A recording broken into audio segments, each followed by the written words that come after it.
கும்பராசி அன்பர்களே, கும்பராசி அப்படின்னாவே ஒரு முக்கியமான ராசி அப்படின்னு சொல்லலாம். எப்படி ஒரு கௌரவிக்கக்கூடிய ராசி, ஒரு அரசரனுடைய ராசி, ஒரு ராஜாவினுடைய ராசி அப்படின்னு சொல்லலாம். சரி, என்ன சார் இப்படிலாம் சொல்கிறீங்க? ஆனால் இப்போ வாழ்கிற வாழ்க்கையெல்லாம் பார்த்தா அப்படின்னு தெரியல. பல நாளாக, பல வருஷங்களாக, பல 3-4 வருடங்களாகலாம் ரொம்ப கஷ்டம். அதுக்கு முன்னாடி கரெக்டாக ஒரு 2019 இருந்தெல்லாம் ரொம்ப பயங்கர கஷ்டத்தை அனுபவிச்சிட்டோமே சார். இன்னும் சாதாரணமாக சொல்கிறீங்க சார். 2019க்கு முன்னாடி இப்போ ஒரு கிட்டத்தட்ட ஒரு 40-50 வயதுலாம் இருக்கிறவங்க 2019 முன்னாடி உங்களோட வாழ்க்கையை நினச்சி பாருங்கள். அப்படியே வேறு மாதிரி இருந்திருப்பீங்க. உங்களுக்கான மரியாதையும் ஆடம்பரமும் உங்களுக்கான மகிழ்ச்சியும் உங்கள் கையில் இருக்கக்கூடிய பணவரவும் பயங்கரமாக இருந்திருக்கும். ஆனால் ஏதோ ஒரு சில காலகட்டங்களால், ஏதோ ஒரு சின்ன விஷயங்கள்னால உங்களுக்கு அந்த பிரச்சனையிலேருந்து நீங்கள் வந்து வெளியே வந்திருப்பீங்க. உடல் ரீதியான சில உபாதைகளை சந்திச்சிருப்பீங்க, இடமாற்றத்தை சந்திச்சிருப்பீங்க, தொழிலில் லாஸில் சந்திச்சிருப்பீங்க, பண கஷ்டங்களை சந்திச்சிருப்பீங்க, நிறைய இடத்துல பணத்தை கொடுத்து ஏமாந்த விஷயங்களை சந்திச்சிருப்பீங்க, நிறைய இன்னல்களை நீங்கள் வந்து சந்திச்சிருப்பீங்க. அந்த பிரச்சனைகள் எல்லாமே முடிவு வரக்கூடிய காலகட்டமாக வரக்கூடிய நாட்களில் அமையுதுங்க. உங்களுக்கு ஒரு கௌரவமான வாழ்க்கையும் மகிழ்ச்சியான வாழ்க்கையும் ஒரு எப்படி சொல்கிறது, நீங்கள் இழந்த கௌரவத்தை திரும்பவும் பெறக்கூடிய ஒரு காலகட்டமாக இனி வரக்கூடிய காலகட்டங்கள் உங்களுக்கு அமையுதுங்க.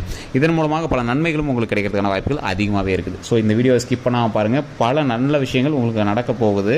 பல கெட்ட விஷயங்கள்லேருந்து நீங்கள் வெளியே வந்துட்டீங்க. இனி உங்களுக்கு நடக்கக்கூடிய ஒவ்வொரு நல்ல விஷயங்களும் எப்படி அமையுதோ அதுக்கு நீங்கள் என்னெல்லாம் பண்ணணும் அப்படிங்கிறது தெளிவாக சொல்கிறேன். ஸோ வீடியோ ஸ்கிப் பண்ணாமல் பாருங்கள். அதே மாதிரி நிறைய பேர் தனித்துவமான ஜோதிடம் பார்க்கணும்னு ஆசைப்படுறீங்க. இப்போவுமே நம்ம இப்போ கும்பராசி சொல்கிறோம் அப்படின்னா இது வந்து ராசி பலன் தான். ஸோ முழு ஜோதிடம் கிடையாது. அதனால் நீங்கள் வந்து இந்த ராசி பலனை ஜஸ்ட் பார்த்துக்கோங்க. இந்த விஷயம் உங்களுக்கு ஆப்டாக பொருந்தது அப்படிங்கிற பட்சத்தில் ஜஸ்ட் நீங்கள் வந்து ஃபோன் பண்ணி உங்களுடைய பிறந்த தேதி, பிறந்த நேரத்தை சொன்னீங்க அப்படின்னா போதுமானது. உங்களுடைய A to Z ஜாதகத்தை கம்ப்ளீட்டாக சொல்லிடுவாங்க. இதன் மூலமாக பல நன்மைகள் கிடைக்கக்கூடிய ஒரு முக்கியமான காலகட்டமாக வரக்கூடிய காலகட்டம் அமையுதுங்க. ஸோ அதனால தான் சொல்கிறேன், இப்போவும் சொல்கிறேன், வீடியோ ஸ்கிப் பண்ணாமல் பாருங்கள். உங்களுக்கு எளிமையான சில விஷயங்கள் சொல்கிறேன். இதன் மூலமாக பல நன்மைகள் நடக்கக்கூடிய ஒரு முக்கியமான இந்த 12 நாட்களை பயன்படுத்திக்குவோங்க. சரி சார், இப்போ நம்ம வீடியோக்குள்ளே போகலாம்.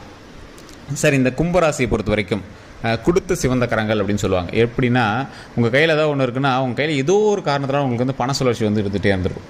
எப்படி உங்களுடைய பணமாவோ இல்லை வேற ஒரு பணமாவோ இல்லை நீங்கள் ஏதோ பணம் சம்மந்தப்பட்ட தொழிலோ இல்லை ஏதோ ஒரு காரணத்தினால உங்கள் கையில் வந்து பணம் சுழன்றுட்டே இருக்கும். குறிப்பிட்ட ஒரு 2019 வந்து பார்த்தீங்கன்னா சின்ன ஒரு உடல் உபாதையினாலேயோ சின்ன சின்ன பிரச்சனைகளாலேயோ நீங்கள் வந்து அவதிப்பட்டிருப்பீங்க. அதன் பிறகு அந்த 2019க்கு பிறகு மறுபடியும் கிரக மாற்றம் நடந்தது. கிரக மாற்றம் நடக்கும்போது உங்களுடைய பண வருவாய் வந்து அப்படியே 0 ஆச்சு. அதற்கு பிறகு ஏதோ ஒரு வகையில் உங்களுக்கு சின்ன சின்ன அமௌண்ட் வந்துட்டு இருந்திருக்கலாம். அதை வந்து நீங்கள் வந்து உள்ளுக்குள்ளேயே செலவு பண்ணிட்டு இருந்திருப்பீங்க. உங்களுடைய வார்த்தை கேட்டால் போதும், நீங்கள் வந்தால் போதும் அப்படின்னு நடந்தவங்கலாம் உங்களை கொஞ்சம் ஏளனமாக பேசக்கூடிய ஒரு தருணங்கள் நீங்கள் வந்து சந்திச்சிருப்பீங்க.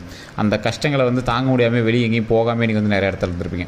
குறிப்பிட்ட ஒரு காலகட்டத்தில் உங்களுக்கான வீடு வாசல் எல்லாமே அரேஞ்ச் ஆகிட்டு நீங்கள் வந்து செட்டில் ஆகி உட்காரலாம் அப்படின்னு நினைக்கும் போது சின்ன சின்ன விஷயங்களால் உங்களுக்கு வந்து மனத்தொந்தரவுகள் ஏற்பட்டிருக்கும். அந்த மனத்தொந்தரவுகள் மூலமாக சில பண வருவாய்கள் இருந்தாலும் ஏதோ ஒரு விஷயத்தினால நீங்கள் வந்து இடமாற்றத்தை சந்திச்சிருப்பீங்க. தேவையில்லாத மன கஷ்டங்களை சந்திச்சிருப்பீங்க. மருத்துவ ரீதியான செலவுகளை சந்திச்சிருப்பீங்க. தூக்கமின்மை காரணம் இல்லாமல் நிறைய கஷ்டங்களை சந்திச்சிருப்பீங்க. அந்த கஷ்டங்கள் எல்லாத்தையும் கொஞ்சம் கொஞ்சமாக தாண்டி இப்போ தான் ஒரு வருட காலமாக கொஞ்சம் ரிலாக்ஸ் ஆகி வந்திருப்பீங்க.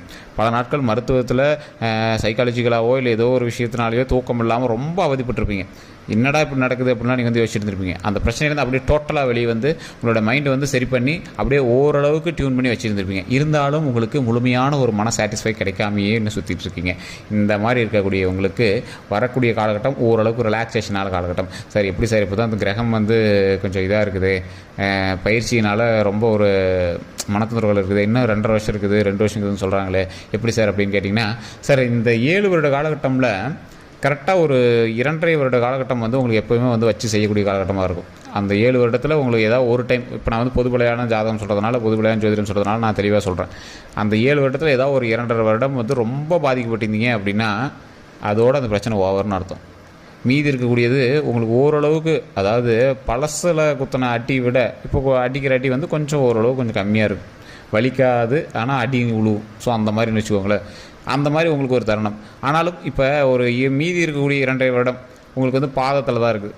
பாதத்தில் இருக்கும்போது உங்களுக்கு பெரிய பிரச்சனை வராது அப்படின்னு சொல்லியிருப்பாங்க. இருந்தாலும் பாதத்தில் இருக்கும்போது குறிப்பிட்ட ஒரு மாதம் நீங்கள் கவனமாக இருக்க வேண்டிய ஒரு மாதமாக இருக்கும்.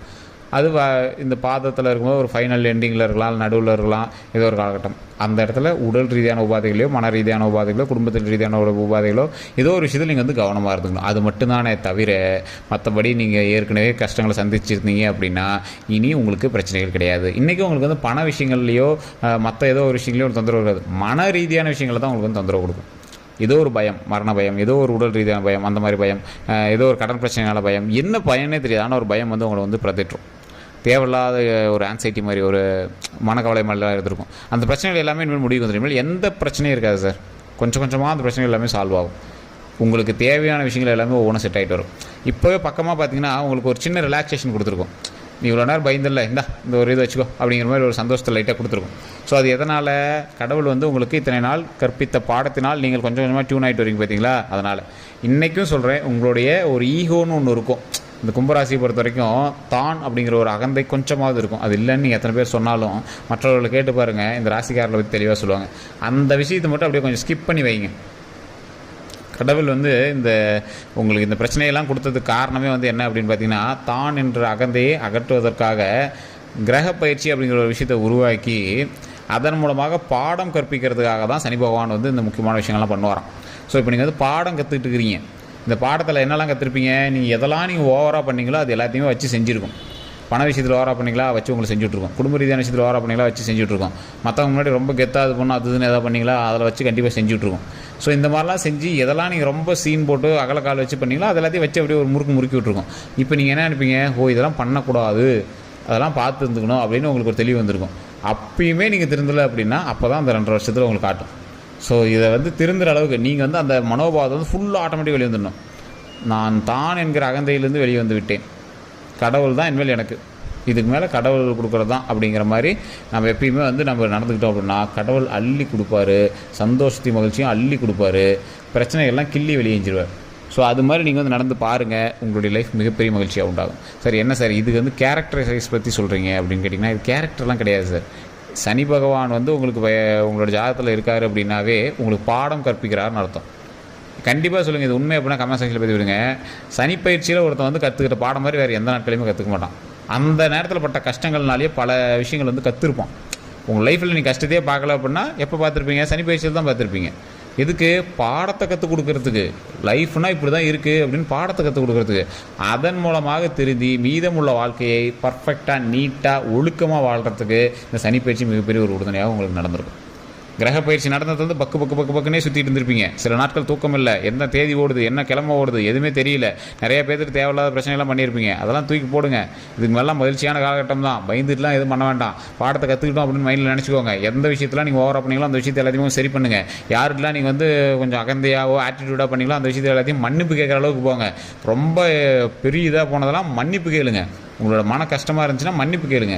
அந்த மாதிரி நீங்கள் சரி பண்ணி வந்தீங்க அப்படின்னா உங்களை எதிர்ப்பதற்கு எவரும் இல்லை. கும்பராசி மறுபடியும் ராஜ கிரீடம் பொருந்தக்கூடிய ஒரு முக்கியமான காலகட்டத்தில் இருக்குது. நீங்கள் ராஜா தான். கொஞ்சம் நேரம் கிரீடத்தை கழட்டி வச்சதுனால ராஜாலாம் ஆக முடியாது. ஸோ அதனால் இந்த கும்பராசியை பொறுத்த வரைக்கும் அரசர், நீங்கள் கவலையே பட தேவையில்லை, மிகப்பெரிய ஒரு அரசர். நீங்கள் ஒரு பிரச்சனையில் இருந்தீங்க, அதனால் கிரீடத்தை கழட்டி வச்சுருந்தீங்க. அந்த பிரச்சனை இப்போ முடியுது, மறுபடியும் கிரீடத்தை எடுத்து தலைமையில் வைக்கிறீங்க. அந்த கிரீடத்தை நீங்கள் தலைமையில் ஏந்தும் போது உங்கள் கையில் உங்களோட தலையில் தலக்கணத்தை கழட்டி வச்சுட்டு தான் அந்த கிரீடத்தை மேலே ஏற்றணும். ஸோ அந்த மாதிரி நீங்கள் வந்து மைண்டில் நினச்சிக்கோங்க. இனி வரக்கூடிய காலகட்டங்கள் பொற்காலங்களாக அமையக்கூடிய ஒரு காலகட்டங்களாக அமைகிறதுனால நீங்கள் எந்த விஷயம் செய்தாலும் கொஞ்சம் பார்த்து பக்குவமாக பொறுமையாக செஞ்சீங்க அப்படின்னா நன்மை. அவ்வளோதான், இதுக்கு மேலே நன்மைக்கான காலகட்டம். இதில் நீங்கள் ஃபஸ்ட்டு பண்ண வேண்டியது குலதெய்வ வழிபாடு. குலதெய்வத்துக்கிட்ட போகிறீங்க, நீங்கள் செய்த தவறுகளுக்கு உங்களோட முன்னோர்கள்ட்ட மன்னிப்பு கேட்குறீங்க, கடவுள்கிட்ட வணங்குறீங்க. ஒரு எலுமிச்சம்பழத்தை வச்சு இறைவன்கிட்ட வச்சு வணங்கிட்டு கொண்டு வந்து வீட்டில் வச்சு எப்போவுமே ரெகுலராக உங்கள்கிட்ட இருக்கிற மாதிரி வச்சுக்கிறீங்க. இந்த 12 நாட்களில் முக்கியமாக விநாயகர் வழிபாடு, ஆஞ்சநேயர் வழிபாடு கண்டிப்பாக பண்ணுறீங்க. இந்த விநாயகர் வழிபாடு எதுக்கு அப்படின்னா, உங்களுடைய பிரச்சனைகளில் இருக்கக்கூடிய தடைகளும் அந்த பிரச்சனைகளை வர வைக்கக்கூடிய பிரச்சனைகளையும் தீர்த்து தள்ளிடும். அதே மாதிரி உங்களுக்கு நன்மை வரும்போது சில தடைகள்லாம் இருக்குல்ல, அந்த தடைகள்லாம் விலக்கி விட்டு நன்மையை மட்டும் வர வைக்கும். அதே மாதிரி ஆஞ்சநேயர் வழிபாடு எதுக்கு அப்படின்னா, உங்களுக்கு பலத்தை கொடுக்கும், உயிர் பலத்தை கொடுக்கும். அதே மாதிரி உயிர் சம்மந்தப்பட்ட பிரச்சனையெல்லாம் தூக்கி போட்டுரும், மரண பயத்தை விலக்கி விட்டுரும். ஸோ நீண்ட ஆயுளை கொடுக்கும், தைரியத்தை கொடுக்கும், மனதைரியத்தை கொடுக்கும். மனதைரியம் இருந்தது அப்படின்னாவே ஆட்டோமேட்டிக்காக உங்களுக்கு எந்த ஒரு விஷயத்துலையுமே ஈடுபாடோடு செய்யக்கூடிய ஒரு முக்கியமான ஒரு மனோபாவம் வந்துடும். ஸோ அதனால தான் விநாயகர் வழிபாடு, ஆஞ்சநேயர் வழிபாடு பண்ண சொன்னேன். ஃபஸ்ட்டு நீங்கள் குலதெய்வ வழிபாடு பண்ணிடணும். ஸோ உங்கள் கையில் கொஞ்சமாவது ஒரு 50 ரூபா 100 ரூபா இருக்குது, ஒரு 10 பேருக்காக சாப்பாடு வாங்கி கொடுங்க. 50 ரூபா 100 ரூபா என்ன சார் சாப்பாடு வாங்கி கொடுங்க, பிஸ்கெட் வாங்கி கொடுங்க. யாராவது குழந்தைங்க ரோட்டில் இருந்தாங்க அப்படின்னா ஏதோ சாப்பிட்றதுக்கு இல்லாமல் ஏதாவது கேட்டிருந்தாங்கன்னா ஏதோ ஒன்று வாங்கி கொடுங்க. அவங்க வயிறார சாப்பிட்டோம், அதை மனதார பாருங்கள், அது மிகப்பெரிய நன்மை உங்களுக்கு உண்டாகும். அதே மாதிரி முதியோர்களுக்கு முடிஞ்ச அளவுக்கு ஏதாவது நன்மை செய்யுங்க. வீட்டில் இருக்கிற முதியோர்களுக்கு தொண்டு செய்யுங்க. அவங்க காலை பிடிச்சி விடுங்க. உங்களுடைய தாய் தந்தை இருந்தாங்கன்னா அவங்களுக்கு கால் வலியெல்லாம் இருந்துச்சுன்னா காலை பிடிச்சி விடுங்க. முன்னோர்களினுடைய பாதங்களை தொட்டிங்க அப்படின்னா சனி பயிற்சி வந்து உங்களுக்கு ஈஸியாக மூவாயிரும். இறந்த காக்காவுக்கு சாப்பாடு வைக்கிறது, ஏதோ ஒரு ஊரில் போய் இறந்தவங்களை செய்கிறது அது அப்புறம். இருக்கக்கூடிய உங்களுடைய தாய் தந்தையரோ உங்களோட பாட்டன் பாட்டியோ இருக்காங்க அப்படின்னா அவங்களுக்கு வயிறார சாப்பாடு போட்டு மனதார அவங்ககிட்ட வாழ்த்து பெறுங்க, அவங்க காலில் விழுந்து வணங்குங்க. சனிப்பயிற்சி உங்களுக்கு ஒரு நன்மை தரக்கூடிய ஒரு காலகட்டங்களாக அமையும். இதுதான் ஒரு முக்கியமான விஷயம். இது நிறைய பேருக்கு தெரியறதில்ல. காகம் அப்படிங்கிறது சனி பகவான் ஓகே தான், நீங்கள் இன்னொரு விதத்தில் முன்னோர்கள் இறந்தவர்களுக்கு செய்வது ஒரு வகையான நல்லது தான், தப்பு இல்லை. ஆனால் இருக்கிறவர்களுக்கும் நீங்கள் செய்யணும், அதனால் நன்மைகள் பெறணும். உங்களுடைய தாத்தா யார் மகிழ்ச்சியாக இருந்தால் உங்களை மகிழ்ச்சியாக வச்சுக்குவார்? தன்னுடைய மகன் மகிழ்ச்சியாக இருந்தால் உங்களை மகிழ்ச்சியாக வச்சுக்குவாங்க, அவ்வளோதான். இப்போ நீங்களே யாராவது உங்களுக்கு பிடிக்கணும் அப்படின்னா உங்களோட பையன்கிட்டே உங்களோட குழந்தைகிட்டே யாராவது நீங்கள் சந்தோஷமாக பேசினா நீங்கள் அவங்களுக்கோசரம் ஹெல்ப் பண்ணுவீங்கல்ல, நம்ம பையனுக்கு இப்படி ஹெல்ப் பண்ணாங்க நாமளும் ஹெல்ப் பண்ணலாம் அப்படின்னு. அப்படி தான் உங்களோட தாத்தாவோ உங்களோட பாட்டனோ இருப்பாங்க. உங்களோட அப்பா அம்மாவுக்கு உங்களோட தாத்தா பாட்டிக்கு ஹெல்ப் பண்ணும்போது அவங்களோட அப்பா அம்மா உங்களை பார்த்துட்டு தான் இருப்பாங்க. அதற்கு தகுந்தாற் போல தான் உங்களையும் நடத்துறதுக்கு உங்களுக்கு வந்து வாழ்த்து கொடுப்பாங்க. ஸோ அதனால் அந்த விஷயத்தில் நீங்கள் கொஞ்சம் கவனம் செலுத்துங்க, முன்னோர்களுக்கு வாழ்த்துங்க, முன்னோர்கள்ட்ட வாழ்த்து பெறுங்க, நன்மை செய்யுங்க, அதன் மூலமாக பல நன்மைகள் நமக்கு கிடைக்கும். ஸோ இதான் ஒரு முக்கியமான விஷயமாக சொல்ல வந்ததுங்க. ஸோ இந்த வீடியோ வந்து நிறைய விஷயங்கள் நான் சொல்லியிருப்பேன். இதில் ஏதாவது கருத்துக்கள் இருந்து அப்படின்னா மறக்காம கமெண்ட் செக்ஷனில் பதிவிடுங்க. அதே மாதிரி இந்த வீடியோவை நீங்கள் ஃபேஸ்புக்கில் பார்க்குறீங்கன்னா அதில் டிஸ்கிரிப்ஷன்லேயே ஃபோன் நம்பர் கொடுத்துருப்பேன். அதுக்கு வேணால் ஃபோன் பண்ணி உங்களுடைய கருத்துக்கள் எதுவாக இருந்தாலும் நீங்கள் வந்து ஃபோன் பண்ணி எடுத்துக்கலாம். பிறந்த தேதி பிறந்த நேரம் இருந்தால் முழு ஜாதகத்தை நீங்கள் வந்து அதில் பார்த்துக்கலாம். அதுலேயே ஃபாலோ பட்டன் ப்ரெஸ் பண்ணி ஃபாலோ பண்ணிக்கோங்க. யூடியூப்பில் பார்த்துருக்கீங்க அப்படின்னா சப்ஸ்கிரைப் பண்ணிட்டு பக்கத்தில் பெல் பட்டனை ப்ரெஸ் பண்ணி அதில் ஆல் அப்படின்னு கிளிக் பண்ணிக்கோங்க. எல்லோருக்கும் நன்றி நண்பர்களே.